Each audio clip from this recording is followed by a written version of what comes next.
সামনেই আসছে বর্ষাকাল। এখন থেকেই নদীর গতি পরিবর্তন হওয়া শুরু করেছে। দুদিনের প্রাকৃতিক দুর্যোগে অতিরিক্ত ফুঁসছিল নদী, আর সামনেই বর্ষাকাল আসার আগেই চঞ্চল হয়ে উঠেছে নদী। এবার নদীর ভাঙন শুরু হওয়ার চিন্তাতেই মাথার ঘুম উড়েছে নদী তীরবর্তী এলাকার কয়েক হাজার বসবাসকারী মানুষদের। ঘটনাটি নদিয়ার শান্তিপুর পৌরসভার 16 নম্বর ওয়ার্ডের শ্যামচাঁদ ঘাট তীরবর্তী এলাকার। স্থানীয়দের দাবি, কয়েক মাস ধরে নদীর পাড় ভাঙন রোধ করার জন্য বিক্ষিপ্ত জায়গায় বালির বস্তা ফেলে কাজ শুরু হয়েছে, তবে এই ঘাট সংলগ্ন থেকে কাজ শুরু হয়নি।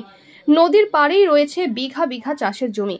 কেউ চাষ করেছেন পাট, কেউ বা চাষ করেছেন অন্যান্য সবজি। তবে এখন থেকেই নদীর উত্তাল দেখে ভয় পাচ্ছেন স্থানীয়রা। কখন জানি আবার শুরু না হয় ভাঙন, কারণ প্রত্যেক বছরই ভাঙন শুরু হলে ব্যাপক ক্ষতির মুখে পড়তে হয় তাদের। ভিটে বাড়ি ছেড়ে চলে যেতে হয় অন্যত্র। এছাড়াও বেশ কিছু চাষের জমি নদী বক্ষে চলে যায়। স্থানীয়দের ক্ষোভ, ভোট আসলেই নেতারা প্রতিশ্রুতি দেয়, কিন্তু সেই অর্থে কাজ হয় না। প্রয়োজন পাকাপোক্তভাবে কাজ, কারণ বালির বস্তা ফেলে কখনো নদীর ভাঙন রোধ করা সম্ভব নয়। তবে নদী তীরবর্তী এলাকার মানুষ পরিষ্কারই জানাচ্ছেন, গত দুদিনের প্রাকৃতিক দুর্যোগের কারণে মাটি নরম হতে শুরু করেছে, আর নদীর যেভাবে জলোচ্ছ্বাস বেড়েছে তাতে করে যখন তখন ভাঙন শুরু হবার আশঙ্কা অনেক বেশি। এখন থেকে প্রতিরোধ না করতে পারলে হয়তো তা ভয়াবহ রূপ আকার নেবে। হ্যাঁ, অবশ্যই দুশ্চিন্তা তো হচ্ছেই। দিনকে দিন ধরেন হলোগা জল বেড়েই যাচ্ছে, আর বাড়ি তো আমাদের কাছাকাছি চলে এসছে। ম্যাক্সিমাম হলোগা 30 হাত দূরে আমাদের বাড়ি। তো আর কিছুদিন বাদেই তো বাড়ি ঘর দুয়ার সব ভেঙে যাবে। সেই চিন্তায় আমাদের রাতে ঘুম আসে না, যে কি দিয়ে কি করব। ভাঙলে আমাদের কি করতে হবে? আমরা গরিব মানুষ, কোথায় যাব? হয়তো কোথাও রাস্তার পাশে মানে ঘরমার করতে হবে, আর কিছু করার নেই। আর কর্মসূত্রে আমাদের এইখানে আমরা কাজমাজও করি, কিন্তু আমাদের সেগুলোও ভেঙে গেছে। কিন্তু কেউ কোনো দায়িত্ব নেয় না। ভোট আসলেই বলে যে হ্যাঁ এটা করে দেবো, ওটা করে দেবো, কিন্তু 2 বস্তা 3 বস্তা ওইদিকে বালির বস্তা ফেলেছে, কিন্তু আমাদের এখানে কিছুই হয়নি। এখানে দেখা যাচ্ছে যে অনেকটা জায়গায় কিন্তু এখন ভাঙন মোটামুটি শুরু হয়েছে।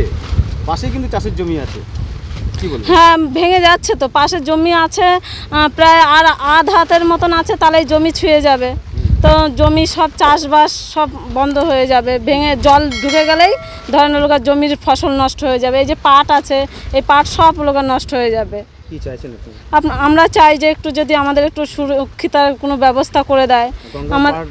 হ্যাঁ, গঙ্গার পাড় বাঁধানোর জন্য তো অনেকবার বলা হয়েছে, কিন্তু কেউ সেরকমভাবে কোনো দায়িত্ব নেয় না।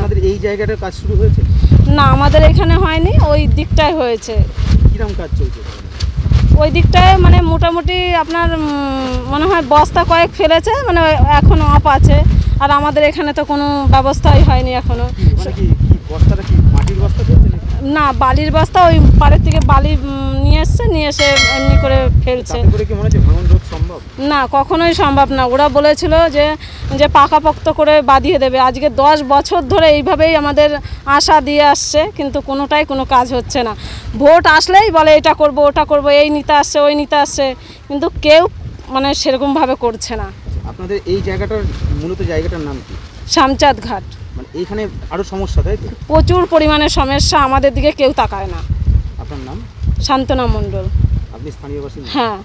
যদি এখনও আমাদের খবরে দর্পণ চ্যানেলটি সাবস্ক্রাইব না করে থাকেন, তাহলে এখনই সাবস্ক্রাইব করুন, সঙ্গে বেল বাটনটি ক্লিক করুন, আর পেয়ে যান সব খবরের দ্রুত ভিডিও আপডেট।